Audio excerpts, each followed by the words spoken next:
Përshëndetje të nderuar miq, mirë se vini si çdo të ende në trio, unë jam Artani. Përshëndetje, unë jam Zamir. Përshëndetje, Shpresa jam. Në fillim të këtij viti kanë dalë disa fjalë që janë bërë siç quhet në gjuhën e internetit virale në lidhje me Kinën, siç është DeepSeek, siç është NXA apo siç është janë edhe robotët e kompanisë Unitree, nga fusha pra teknologjike, por edhe kulturore si NXA, por ajo që kanë të përbashkët me gjithë këto emra të ndryshëm, si të themi, ajo bazë thebi i tyre i përbashkët është ato janë si thua fryti i ekonomisë private apo jo, dhe po ashtu edhe theksi këtu në Kinë është vënë gjithashtu kohët e fundit edhe gjithnjë më shumë edhe tek ekonomia private. Edhe një fjalë tjetër Shpresa themi e nxehtë në këto kohë ka qenë modernizimi kinez, i stilit kinez, i tipit kinez e të tjerë.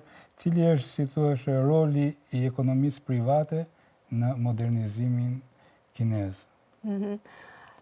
Ekonomia private në Kinë është me të vërtetë një forcë shumë e rëndësishme, ose ne mund të quajmë motori shumë i rëndësishëm në ekonominë kineze. Ta marrim një të dhëna të fundit. Ekonomia private kontribuon mbi 50% të ardhurave tatimore, 60% mbi 60% të PBB-s, mbi 70% të rezultateve novatore, mbi 80% të vendeve të punës, ndërsa mbi 90% të numrit të përgjithshëm të kompanive. Po. Ne mund të analizojmë më konkretisht këtë numër. Do të thënë deri në fund të janarit të këtij viti, numri i ndërmarrjeve private në Kinë kalon 56 milion, duke zënë 92% të numrit të përgjithshëm. Po. Dhe ndërkohë ndërmarrjet me teknologji të reja dhe të larta në Kinë, gjithashtu ndërmarrjet private zënë 92%. Do me thënë, kjo është një forcë shumë e madhe, shumë e rëndësishme të inovacionit në Kinë. Teknologjike. Po. Dhe tjetër një grup të dhënash është që shpërndarje e këtyre ndërmarrjeve private ku ndodhet në Kinë. Provinca që kanë më shumë në numër, kanë më shumë ndërmarrje private është, si mendoni ju? Jiangsu ose Zhejiang? Jiangsu, Zhejiang, po Zamir? Guangdong. Po. Guangdong është numri i parë nga sasi e përgjithshme. Guangdong, provinca Shandong dhe provinca Jiangsu. Po, këtë e një tjetër, po. Këto tre në sasin janë 3 vendet e para. Ndërsa nga këndvështrimi i peshës specifike është 3 të tjera. Që zë vendi i parë është provinca Hainan, të me thënë 93% të ndërmarrjeve të përgjithshme janë private. Dhe vendi i dytë është provinca Zhejiang dhe tjetër është Shanghai. Po. Dhe të gjitha këto janë provincat bregdetare, ose Hainan ishull. Po. Të gjitha janë në lindje dhe në jugun e Kinës. Do të thënë, sigurisht në ato zonat më të zhvilluara të Kinës, ku edhe nisi edhe si thua ekonomia private. Po. Por Zamir, tashti thashun është vënë theksi edhe në Kinë tek kjo, domethënë ekonomia private, ka një projekt ligj për ekonominë private, u zhvillua një simpozium për ekonominë private. Të flasim pak për këtë simpozium dhe për këto masat në përkrajet e ekonomisë private në Kinë. Po, nuk e di për cilin simpozium e ke fjalën se më të fundit. Po, se ky është një artikull që sapo e përgatita këtë javë. se është një simpozium qendror me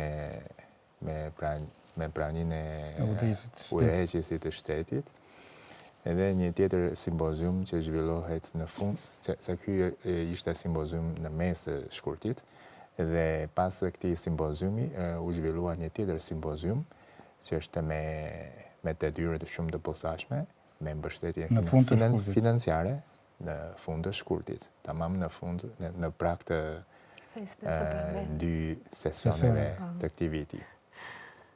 Edhe për atë simpozium qendror kemi lexuar mjaft në çdo platformë në rrjetin social, se është një sinjal shumë i qartë i vendosur nga shteti kinez për mbështetjen e vazhdueshëm, fjala ky që ishte moslëkundje, dy moslëkundje.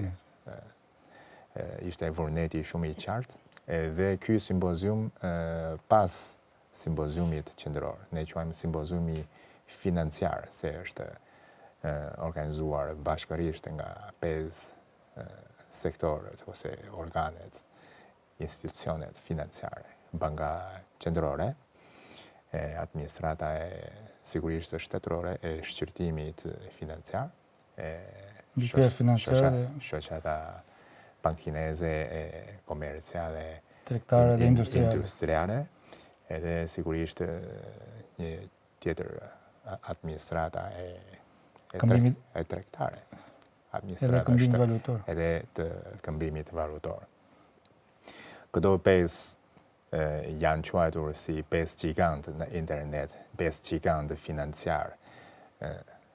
Unë besoj që nuk janë vetëm 5 gigant në Kinë, por edhe 5 gigant që luajnë në rolin të dukshëm në sektorin global financiar. Edhe ky është një jo panket financiare, është një sinjal tjetër i vazhdueshëm i mbështetjes qendrore financiare, që është konkretizuar nga këto 5 gigante. Janë nxitur disa masat më konkrete, edhe janë inkurajuar që bankat, qoftë ato tregtare, qoftë ato qendrore, qoftë ato në rajonet, në krahinat të ndryshme. Për shembull, ajo banka, ne quajmë ICBC, banka industriale dhe komerciale. Po, jo kuvendatori, presidenti i kësaj banke e ka shprehur në këtë simpozium që është njësoj siç ka prezantuar shpresa, se një nga të dhënat e fundit tregojnë që klientët e kësaj banke, se kjo është një bank numër 1 në Kinë, edhe besoj se është numrat e para në mbar botën. Edhe mbi 90 rreth atij të klientëve të kësaj banke janë private. E kanë fjalë për atë klient si ndërmarrje edhe kompani, jo klient si individ. Edhe kjo tregon që nga banka më e madhe në Kinë, 90% e klientëve që kanë krijuar llogari si ndërmarrje kompani janë nga sektori privat. Se kjo tregon që jo vetëm ndërmarrjet zotrojnë vendet shumica, por edhe bankat. Është një simbol që bankat kineze tërheqin më shumë klientët nga sektori privat. Dhe një tjetër bankë është banka quhet CITIC. Banka CITIC, jo ajo amerikane, por CITIC e Pekinit, ne quajmë Zhongxin银行. Edhe ky është një nga bankat që kanë përgatitur mjaft kredi për ndërmarrjet private. Dhe të dhënat e hollësishme nuk mbaj mend, por është renditur në sektorin bankar me rritje më të shpejtë, më të madhe për kredidhënie financiare sigurisht për ndërmarrjet e vogla dhe mikro ndërmarrjet gjatë vitit të fundit. Edhe një tjetër sinjal është që ne shpeshherë ne marrim këtë simpoziumin qendror si një si një pikë takim ose si një nyje kryesore për fillimin e mbështetjeve financiare. Por faktikisht mbështetja nga ana qendrore ka filluar shumë vjet, për një kohë të gjatë. Në vitin afërsisht para 7 vjet më parë, në vitin 2000, harova se kryetari i shtetit kishte marrë pjesë në një simpozium të tillë. Edhe në atë kishte deklaruar shumë qartë që në Kinë sektori privat është një sektor i pa ndryshueshëm, edhe nuk mund të ndryshojë dhe nuk do të ndryshojë. Edhe në këtë simpozium të këtij viti, edhe shteti ka rideklaruar, ka ritheksuar mbështetjen financiare për sektorin privat. Dhe gjatë 2 sesioneve të këtij viti, kemi kohë apo jo? Sa të duhet. Ti për ty kemi gjithmonë kohë. Gjatë 2 sesioneve të këtij viti, në ditën e parë të hapjes AKP-s, ndoshta disa fanza nuk e... Të themi Parlamenti i Kinës, Asamblea Kombëtare Popullore. Po, në korridorin e ministrave. Po, që quhet ai vendi ku dalin dhe japin intervista. Janë ftuar, si kontingjenti i parë, janë ftuar 4 ministrat për takimin me mediave. Dhe nuk e mbaj mend, harova radhën e ministrave. Dhe një nga këto ishte drejtori i administratës shtetërore për mbikëqyrjen financiare. Edhe Li Yunzhe, edhe zoti Li Yunzhe ka deklaruar para mediave në mënyrë shumë të hapur, dhe është zëri i fundit nga shteti, që për sektorin privat, për ndërmarrjet private, Kina ka marrë një vendim që të jap mbështetje financiare me shkurtim 1+, 1-. Çfarë është kjo? Po, faleminderit. 1+ është që të rritet kreditdhënie, që të zgjerohet sfera e kreditdhënieve për sektorin privat, jo vetëm për ndërmarrje, për biznes, për prodhim, sigurisht edhe për punët inovative, për inovacion teknologjik, si janë preferuar shumë DeepSeek, NGA, domethënë këto janë veprat, janë produktet. Edhe 1- është që të thjeshtohet procesi i kreditdhënieve. Është, për shembull, në procesin në sektorin financiar, zakonisht ato bankat ose gjigantët japin kreditdhënie me procedura shumë të mbikëqyrë. Sigurisht se është financa kështu është, ka natyrën e shumë detajuar, të hollësirat shumë të hollësishme, dhe sipas sinjali i fundit nga 2 sesioneve është minuar, është thjeshtuar procesi i kreditdhënieve, sigurisht posaçërisht për sektorin privat. Edhe me qëra fjalë për ato shpresa ka përmendur ato 50, 60, 70, 80, 90, se kjo është një temë shumë e përhapur jo vetëm në sektorin privat, në ndërmarrje private, por edhe në sektorin e jetesës, në jetesën personale. Se unë kam lindur në provincën Henan, e kam disa shumë shok fëmijërie, dhe unë jam pothuajse i vetëm që merret me një punë publike. Punon në shtet, dhe thuash. Ata punojnë në kompani private. Ndërsa të tjerët, pjesa pothuajse 90% merren me biznes, me krijimin e ndërmarrjeve, domethënë me një fjalë është sektori privat.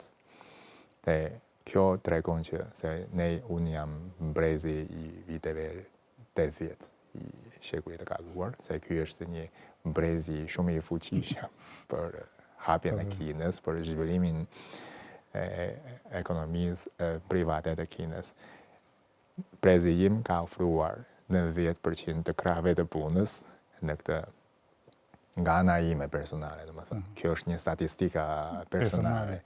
Mund të shohim që pothuajse i gjithë prezi është dhënë për zhvillimin e ekonomisë private.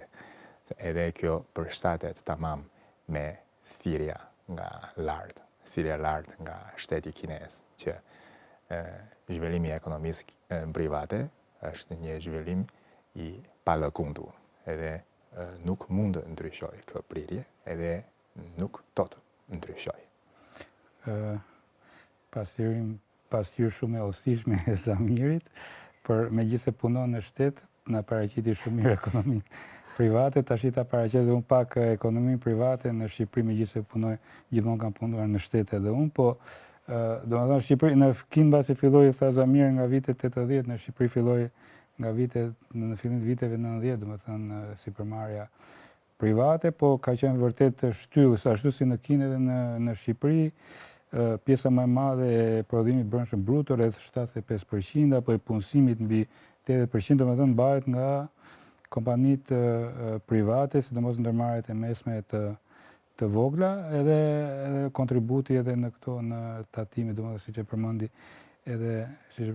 përmendi edhe Shpresa, domethënë edhe në Shqipëri ndërmarrjet private janë, si thua, shtylla e ekonomisë, janë përfshira në sektor si bujqësia, agrobiznesi, prodhimi industrial, apo fasoneria, ndërtimi, apo edhe shërbimet financiare. Po ashtu si edhe në Kinë, domethënë duhet, si thua, krijohet edhe një mjedis sa më i mirë, domethënë sa më i favorshëm për këto ndërmarrje, për të çliruar atë potencialin e tyre, domethënë, dhe sepse janë vërtet si në Kinë si në Shqipëri janë shtylla e ekonomisë, siç tha Zamiri, edhe e mirëqenies, apo jo, duke qenë edhe shtylla e ekonomisë.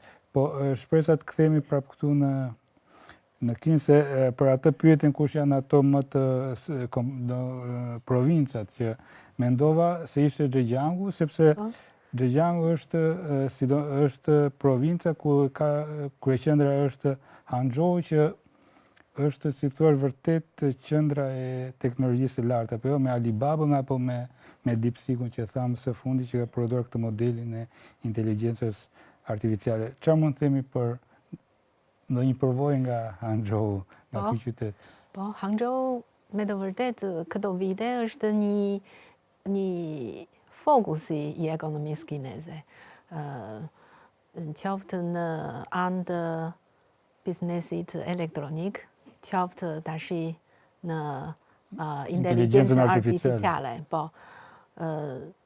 shumë vite me radhë, Hangzhou ka një titull, quhet kryeqendra e biznesit elektronik e përfaqësuar nga grupi Alibaba. Po, kurse tash ky titull më i shquar shndrohet në Silicon Valley i Kinës, po, në Hangzhou, edhe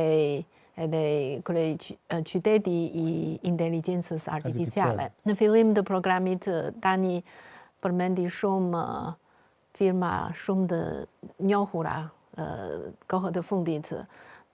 Shumë prej tyre janë në Hangzhou. Po, në Hangzhou, si DeepSeek, në AI Unitree. Po, Unitree. Që bëri ata robotët e galasë së fesës pranverës. Po, edhe një tjetër kompani që ishte shumë i njohur në vitin e kaluar, që është një quhet Game Science, është për lojën Miti i Zi, Wukong, po. Gjithashtu gjendet në Hangzhou, po.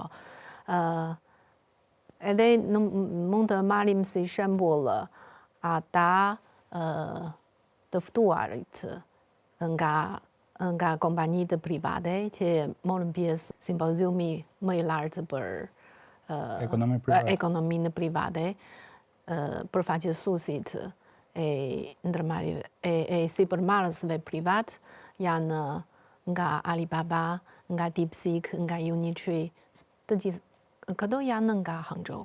Po, Po Hangzhou pse ai ka shumë forcë tërheqëse ose pse ka kultivuar aq shumë. Mbaj mend që një punonjëse nga Alibaba që merret me marrëdhëniet me qeverinë, ajo përgjithsoi përvojën e Hangzhout se kyçi është mjedisi i biznesit, ndërsa dy elementet më kryesore për tërheqjen e biznesit ose tërheqjen e investimeve është së pari është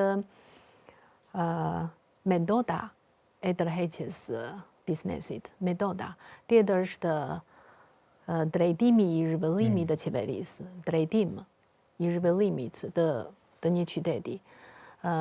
Mund të marrim për shembull zakonisht politikat e favorshme dhe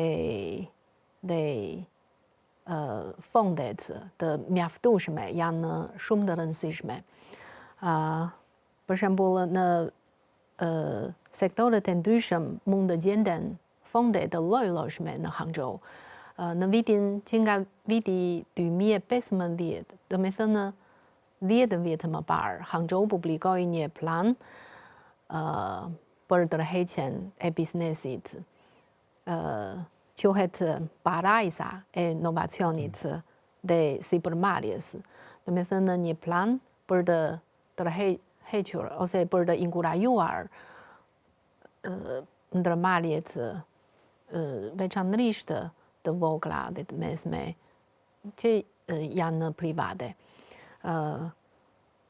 Sipas këtij plani mund të lejon këto ndërmarrje private që morën nga fondet qeveritare, mund të plotësoj 30% të rreziqeve të humbjes të tyre.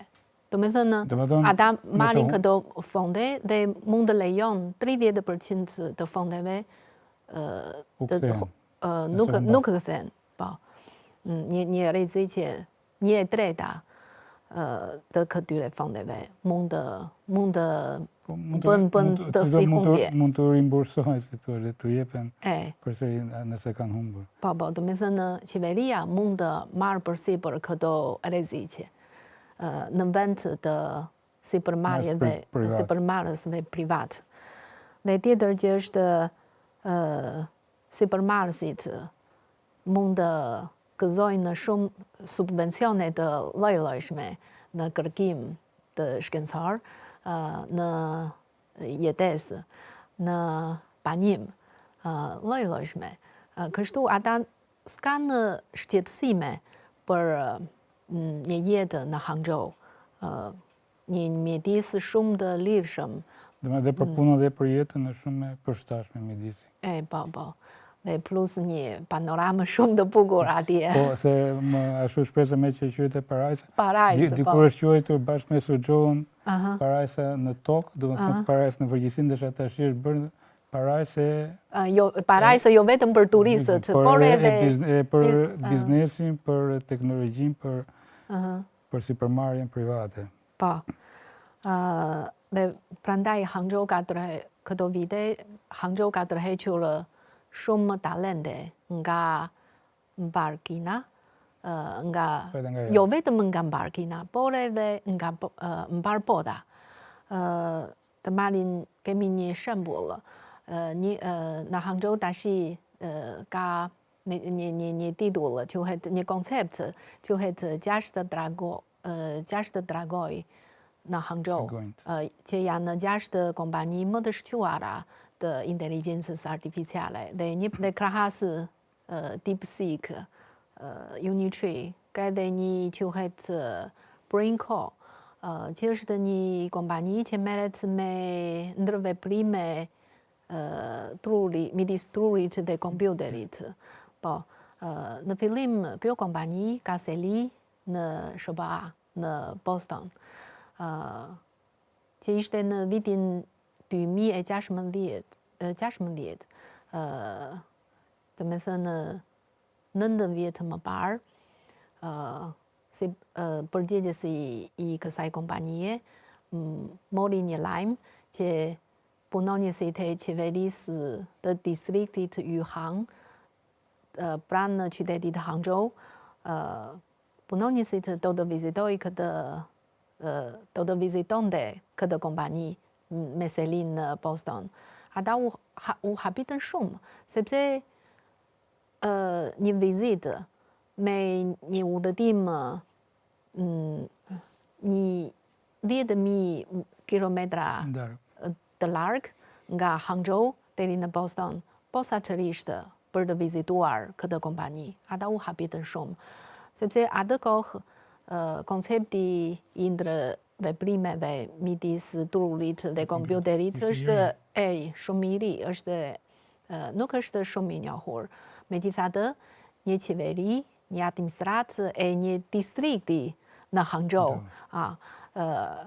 ishte i ndërgjegjshëm për këtë. Do të thënë, ata ishin të përgjegjshëm janë shumë të qartë për trajtimin e zhvillimit të ardhmës të teknologjisë. Prandaj ata dhanë shumë, qeveria dha një politikë shumë të favorshme dhe shumë subvencione për këtë kompani që të tërheqi.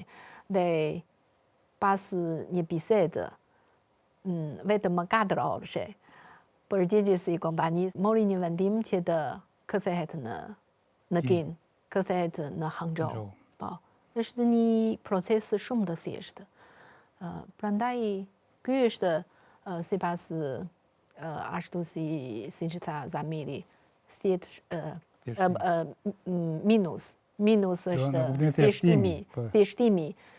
thjeshtimi i procedurës, jo vetëm për kreditdhënie, por edhe në fondedhënie. Pra mund thuhet nuk është se ka ardhur nga qielli, domethënë kjo që rastësisht që Hangzhou është qendër e teknologjisë e inteligjencës artificiale, po si thua janë këto politika, këto masa që janë marrë edhe pushteti vendor që e kanë bërë atë.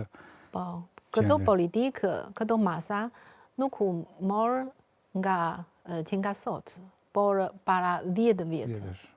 Ka dhënë frutet të ashtje në vazhdim. Mirë, faleminderit të dyve për këtë parashtrim të hollësishëm lidhur me rolin e ekonomisë private këtu në Kinë. Kaq ishte trio për sot të dashur miq. Faleminderit për vëmendjen dhe mirupafshim herën e ardhshme. Mirupafshim. Mirupafshim.